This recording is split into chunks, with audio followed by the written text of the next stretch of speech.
Okay, again, we have an absolute value. First of all, the quick check to see if there would be no solution is if the left side was a negative number.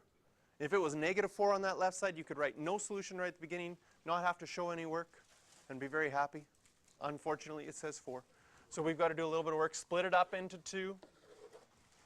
One, where we assume that this inside is positive, so we could just take away the brackets. So here, I mean the absolute values. So here we're assuming that inside it's positive. If the whole inside were a negative number, then it would equal negative 4 for it to be equal to 4. So you can decide where you put the negative.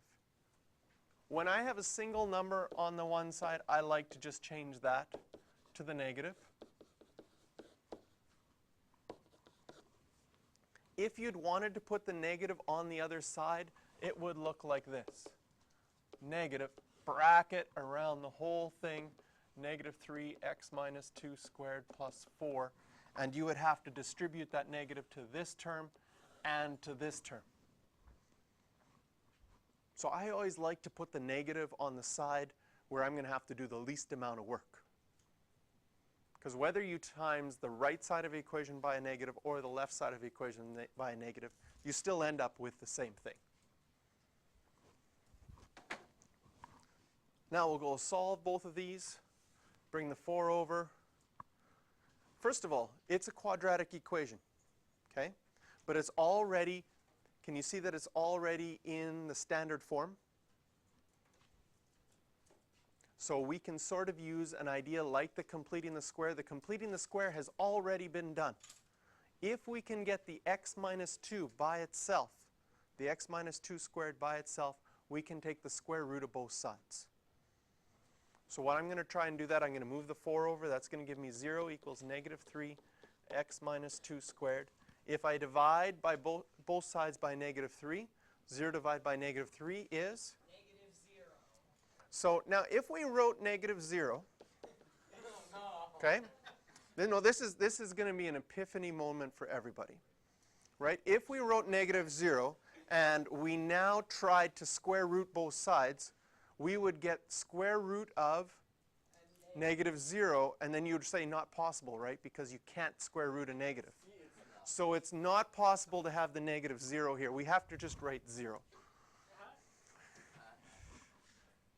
So when we square root both sides, we get 0 equals x minus 2.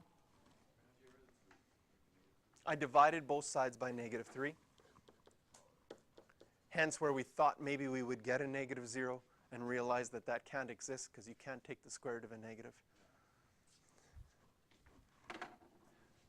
And then adding 2 to both sides, we get x equals 2.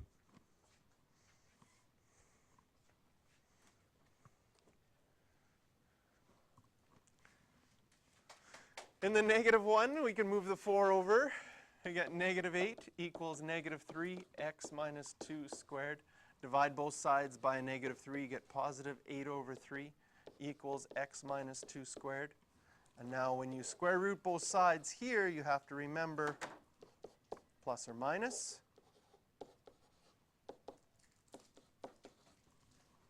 And then we add 2 to both sides.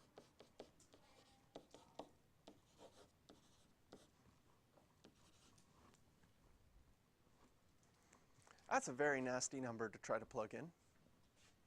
Okay? Nastier than negative 0. No, this one actually exists. So 2 plus or minus 8 over 3. I can tell you right now that all of these answers are going to work because we started off with one side being positive.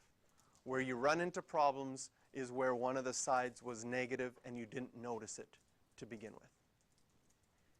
So, questions you can do for this one are 11 and 12. Just looking at my answer, technically, we would not be done, the one on the right.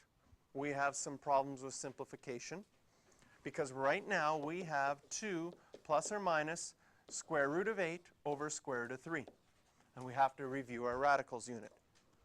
In our radicals unit, it says you can't have square roots on the bottom when it's simplified. You also have to have your radicals in simplest form.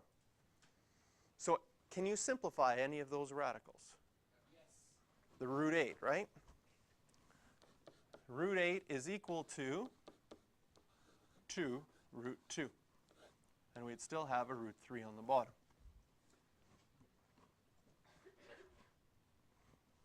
How do we get rid of the root 3 on the bottom? Times it. Times both of them by root 3. What's this called? Rationalizing the denominator. Rationalizing the denominator. So now you would get 2 plus or minus 2 root 6. And root 3 times root 3 is root 9, which is just 3. Technically in grade 12, they wouldn't, even though this is at the bottom of your page, this wouldn't be accepted yet until it's a single fraction. So you change the 2 to 6 over 3, and the best answer would look like this.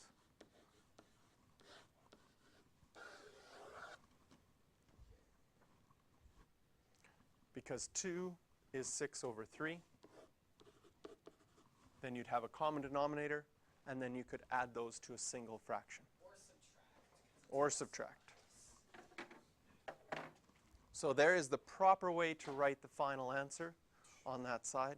Plugging that into the left and right side would be nasty. Nasty. So it's nice to know that since this left side was positive to begin with, all of these answers do work. Did I give you the numbers for this one already? 11 and 12. Okay, that's the end of 8.2.